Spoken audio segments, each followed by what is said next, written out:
Dans nos quartiers avec cette semaine Hortense Villade. Bonjour Hortense. Bonjour.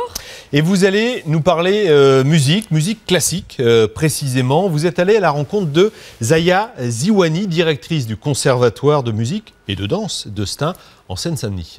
Exactement, et on a eu un immense coup de cœur pour cette femme à poigne, Zaya Ziwani. Elle a 34 ans et déjà une carrière impressionnante puisque ça fait près de 15 ans qu'elle a monté et dirige son propre orchestre. Le parcours de Zaya, c'est un parcours rempli de passion. On peut clairement dire qu'elle vit à 100 à l'heure. D'abord, son métier de chef d'orchestre l'amène à diriger partout dans le monde. Et puis, c'est aussi une vie de conviction puisqu'elle consacre énormément de temps à son école et à ses élèves. On a eu la chance d'assister d'abord à un cours avec des jeunes, puis à une des dernières répétitions de l'orchestre adulte. Je vous propose de découvrir ces images. C'est un reportage qu'on a tourné avec Géraldine Noël. 1, 2... Ils étaient 16 jeunes mercredi soir à assister à cette classe d'orchestre, des violonistes et violoncellistes âgés de 10 à 14 ans. Ils ont choisi la musique classique, une pratique a priori singulière dans les quartiers. Les autres, c'est plus hip-hop et tout ça, et moi, c'est plus musique classique. Et qu'est-ce qui te plaît dans le violon ? Le son, il est joli. Qu'est-ce qui t'a fait commencer la musique ?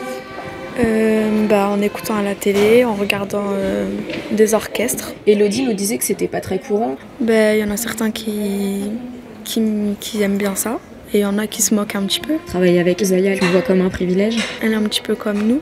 On peut devenir aussi comme elle, en travaillant comme elle.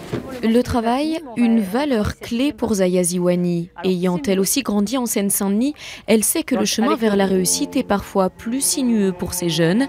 La musique classique leur donne le goût de l'effort, du dépassement de soi. Ça améliore leur capacité de concentration, leur capacité d'écoute aussi. Ça leur permet en tout cas d'avoir un cadre et de repères auxquels s'accrocher parfois dans les moments un peu difficiles. J'essaie de leur faire comprendre qu'en effet c'est important de continuer à croire en leurs ambitions et que parfois, malgré le fait d'être sur des territoires où il y a beaucoup d'idées reçues, ils ont aussi un potentiel intérieur qu'ils peuvent exploiter et que c'est grâce à leurs actes qu'on va pouvoir aussi faire changer l'image de ce département. Et donc moi j'essaie en tout cas de leur montrer que c'est important de continuer à s'attacher et de croire en ce qu'ils ont envie de faire pour plus tard.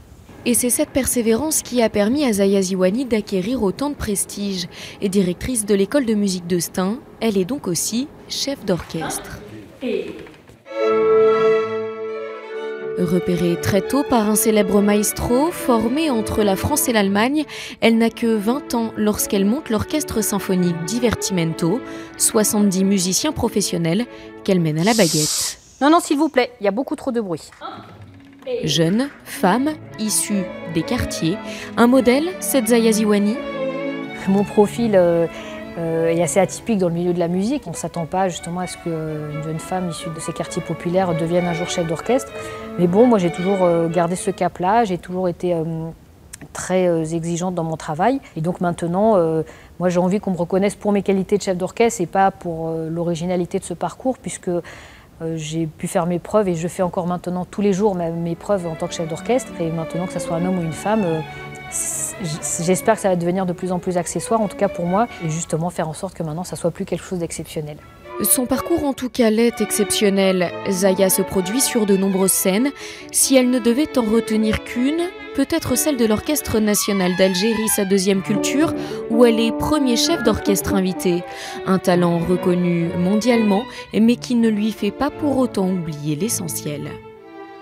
Le métier de musicien permet justement une certaine polyvalence pour travailler à la fois dans le domaine pédagogique et artistique, et moi je trouve que c'est vraiment important. Les deux se nourrissent l'un de l'autre, parce que aussi tous les enfants de nos territoires, notamment populaires, ont aussi besoin d'avoir des bons artistes qui travaillent avec eux. Et ça, j'ai envie de continuer à cultiver ça, à être à la fois très présente au niveau local et puis aussi dans ma carrière de chef d'orchestre. Et donc j'espère pouvoir continuer à bien m'organiser pour pouvoir mener tout ça de front encore un petit moment. Voilà.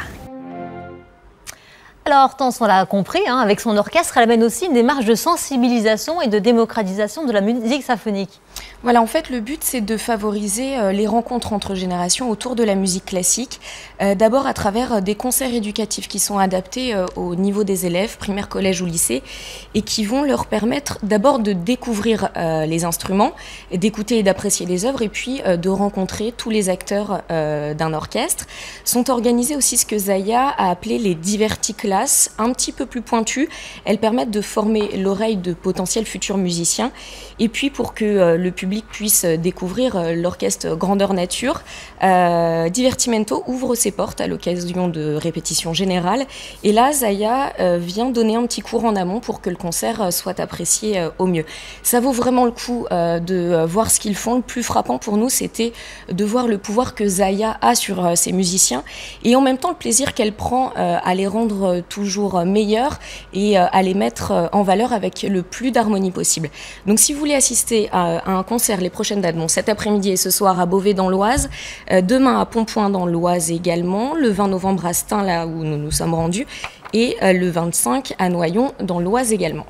Très bien, nous avons noté tous ces rendez-vous. Hortense, encore un mot sur une association que vous avez remarquée, Banlieue Bleue. Voilà, on ne peut pas parler de musique dans les quartiers sans parler de Banlieue Bleue qui organise chaque année un festival de jazz éponyme qui est né en Seine-Saint-Denis et qui est chaque année disséminé dans une quinzaine de villes du département. 2013 a marqué la 30e édition de cette manifestation. Au quotidien, l'association, elle soutient et accompagne la création et la diffusion de concerts et là encore tente de sensibiliser les jeunes à la musique jazz. Je vous propose d'écouter brièvement son directeur à ce sujet que j'ai joint par téléphone. En plus des concerts, Banlieue a développé ce qu'on appelait des actions musicales, des ateliers avec les habitants, les jeunes notamment. C'est des ateliers de pratique musicale, de pratique instrumentale, de chant, de percussion, qui deviennent aussi un petit peu des projets artistiques et qui permettent du coup aussi de toucher tout un nouveau public qui ensuite va venir au concert.